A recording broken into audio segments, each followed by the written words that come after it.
I'm Jeanette Nyden, and I have my co-author Lawrence from the Contract Professional Playbook here today in part 3 of our series talking about the rolling pandemic. Lawrence, I think you are well known at this point. Is there anything else you'd like to say? No, let's just jump into the conversation. That's the fun part. Great. So this is part 3. So in part 1, we had talked a little bit about facilities and reconfiguring the workplace. And I'd like to dive a little bit deeper into that content. The premise being this: we've gone through the shock and awe. We'll date stamp, this is June 2020. So we know that there is a pandemic. We know that there's a virus. We had the stay-at-home orders. Now in the fall, as you and I have discussed, we're going to have to decide how we're going to go back to work. Are we going to stay remote? Are we going to go back full force? Or are we going to do a hybrid of remote and those on site that must be on site? However, what people are not talking about in the news is how businesses make money. So for example, in facilities management, there's been an ever-increasing drive towards getting more people into smaller spaces, sharing cubes, sharing filing cabinets, sharing workspaces, sharing conference rooms and individual workspaces. We have restaurants that are now being asked to have 50% of their tables filled and barriers between tables. We now have airlines that are flying nearly empty jets, and all 3 of those examples were human beings concentrated in a physical space for profitability. It was about volume. Now, if you are a contract professional and you're faced with, we now have to restructure our volume, what sorts of things do you think a contract professional should be considering? Yeah, so this is where the better we know the business, the better we can have a seat at the table to lead stuff like this. It's really, really critical. So all the examples you gave, restaurants have a very small profit margins in most instances. And so you have to think about, can we even open at 50% capacity? If so, do we change menus and maybe have less things? Do we supplement with takeout and delivery? Do we, whatever it is, right? So the economics pan out. Airlines, again, very, very small margins. If the middle seat is no longer a thing, I've seen some articles that say maybe that's the case. How do you do that? And let's face it, if you're on a 8, 10, 14-hour flight, are you going to do that wearing a mask the whole time? There's people who are going to get claustrophobic and freak out, right? Or have problems breathing or even pass out because of doing things like that. And by the way, airlines filter the air multiple times a minute. They got, industrial, like hospital grade HEPA filters. So is a mask going to even do anything? And if so, what kind? In a restaurant, you can't eat with a mask on. Otherwise, it's not protecting you, right? So it's a different issue. And the same thing in, if you're talking about a cube in an office building, part of the reason, some people are, as things are opening up right now, or we see with people, there's certain activities. If you're working in a factory, if you're, delivering something physically, if you're a cashier at a, just like a Safeway or Albertsons or something, QFC, whatever, you have to be there physically, right? Do we go, move largely to some kind of automation, kind of like the Amazon, magic checkout thing, where it just scans and sends you a bill? Well, you still have to have someone stocking the shelves, right? So there are things that have to happen on site. If you're going on site, the question then becomes, for what, right? Is it a productivity play because we get better, we work together and to be able to whiteboard, or is it because certain conversations have to happen in person? Can those be replaced by video, so on, right? So I'm throwing a whole bunch of just general thoughts up in the air, but the point of all of them is, if you understand the business and the way the business values those in-person touch labor kinds of things, what's absolutely required versus what's optional. And you can figure out within the economics of how the business runs, those things that are optional, how to optimize them so it's going to work. So for example, if you're going to have best use of the facility space for office workers, maybe you're there every other day so that we can, have and reconfigure the cubicles so they're not quite, sitting on top of each other and all that. Well, if you do that, great, but does it add any value? Like, okay, now we're using the office. Is it better to stay remote? How does the dynamic work? If you're sitting in the office for 8 or 10 hours, again, just like those long flights, and buildings don't have the HEPA filters like airplanes do, can you really get along wearing a mask that long? Mm-hmm. How is that going to work for folks who have allergies or breathing problems or right? So, so it's really understand what value means to your business, and then you can architect a solution. Don't just try to go, oh, let's do the same thing we did before but social distance, because that might actually degrade value instead of adding it. Okay. And from a contract professional who might be new to being a contract professional, you know the business, etc. Are there other things for someone like that to consider within terms and conditions? Because we're going to be going from an existing to a new, and we may only be able to guess at best what the economics of the new would look like.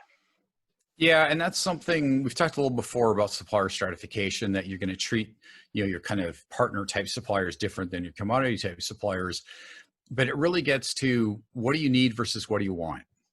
So you think about integrated facilities management, we probably need a lot more tomorrow, assuming we're going to actually be in a building, than we need today, right? Because of cleaning, because of sanitation, all those kind of things, reconfiguration, so on.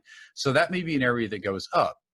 Well, I, as a contract professional, may not know that, but there's somebody in my facilities department who's overseeing this contract, who's a subject matter expert that I can go to. Same thing with cafeteria, same thing with, anything and everything you can imagine, unless you're a little tiny, like you're the 2-person procurement department or something. One of you's a lawyer, one's a procurement agent or something. When cases like that, you're going to have to go to a consultant or, talk to your peers, something like that. But in most larger companies, there's going to be some expert that you can talk to who really understands those dynamics if you don't, and can say, hey, if we get to 50%, occupancy, that allows us to do, But what that does is it changes what we can afford from the suppliers. So maybe we need to renegotiate SLAs and get a lower level of service. Maybe we need to get rid of certain services or make them optional for the future so that it's still in the contract, but we aren't obligated to buy it today. We need a lot of flexibility and creativity. And actually, sometimes that's even better for the folks who are new, because they don't have this, that's the way we've always done it attitude. They have the, well, let's go figure out how, creative way to solve the problem. And if we can do the creative way to solve the problem, then we're adding value anyway. And sometimes those, kind of fresh set of eyes is the way to do that. But it sounds like this is more of a negotiation as opposed to it being solved with terms and conditions. Yeah, I think it is. So the terms and conditions give us the framework to negotiate in our governance structure and things like that. But the challenge is that if we haven't thought of stuff, we talked about banded pricing, another one. If our bands are, way up here and now I'm going to be way down here, it doesn't really matter that we have banded pricing, because I have to renegotiate what those bands are, right? I'm still within the contractual framework of I have banded pricing. Yeah. But now it's like, I didn't think we'd be somewhere below half, right? So we need to re-architect. This is a great time to take a step back, and let's talk about how a lot of these performance and outcome-based contracts are typically structured. So let me tell you from my experience where I'm consulting, is that we see a statement of work or a technical specification. That's where your compensation language is. It's going to be a fixed sum, cost pass-through, T&M for this kind of work, etc. That's where we have the obligations around meeting schedule and what the different reports are, etc. Then we have special terms and conditions, and where I support my team, those are more negotiable, but they're still the legally binding terms, and they should be brought across a particular kind of work. But those are terms that the contract professional, depending on their designation, has more flexibility to delete or add to, et cetera. You know, Mm. this, it needs a lot more around testing and acceptance. You know, we can park them in special terms. And then we've got the general terms, which nobody is allowed to change other than the big boss, and then obviously a call with legal to review. And so really what I'm hearing you say is, you know, in these situations where we're going to be reconfiguring our life going forward, whether it's the cafeteria in an office, whether it's the office space itself, whether it's how airlines function, cruise ships function, and you're the buyer or you're the supplier, it sounds to me like our general terms are likely not going to change at all.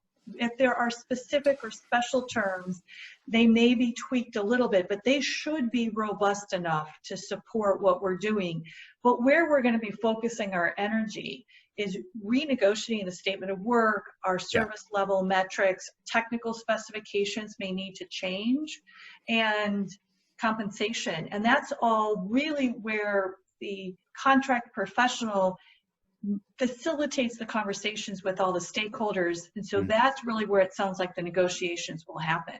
Yeah, because you know, it may be the same service as service levels, but you're working on a different pricing structure or different payment terms. It might be you're reducing services or making some optional. It might be you're changing SLAs. It might be you're just changing the volumes of banded pricing or created banding pricing where you didn't have it before. Correct. It might be, because I doubt you're going to change things like insurance indemnification, limitation liability, you know, acceptance criteria, all the, you know, the kind of legal type terms. Maybe some of the business terms might change. But you know, if you've got good terms, even if it's just something you grabbed off LegalZoom or something, it's probably going to cover 80% of this, if not more. Because the problem isn't the terms. The problem is what I thought I was going to be able to afford or what I needed to buy. That's what's changed. Right. And so, you know, I mean, if my integrated facilities management plan is talking about this massive, dense cubicle environment, right, and now I want to have social distancing, what are you going to do? You're going to rip out, you know, 4 out of every 5 desks or something. Well, I don't think that's in the contract, right? So I didn't ask for that. So, okay, well, let's figure it out, right? Well, that's a, you know, it's an event. So there's a fee associated with it. What's it cost to do it? Maybe this stuff's reusable in another building, or you could resell it or something so we can offset a little bit of it. And, you know, you go, okay, supplier, rip out 4 out of 5 and you get to go sell that stuff, and whatever it is, deduct it from your price or whatever. I'm totally making this up, but you know, you can come up with something that you both can live with, because let's face it, what's hurting us as buyers is hurting our suppliers too, right? And we all need to be there in the long run, and we can't set something up, you know, just because we've got a deal in place today that the structure of which is going to drive us out of business. Right. That's a really good point. That's worth repeating. We can't set something up today that will put either the customer or the supplier out of business in the future. And really what we need to figure out is business continuity going forward for this new future. Right. And it's not just the economics of the deal.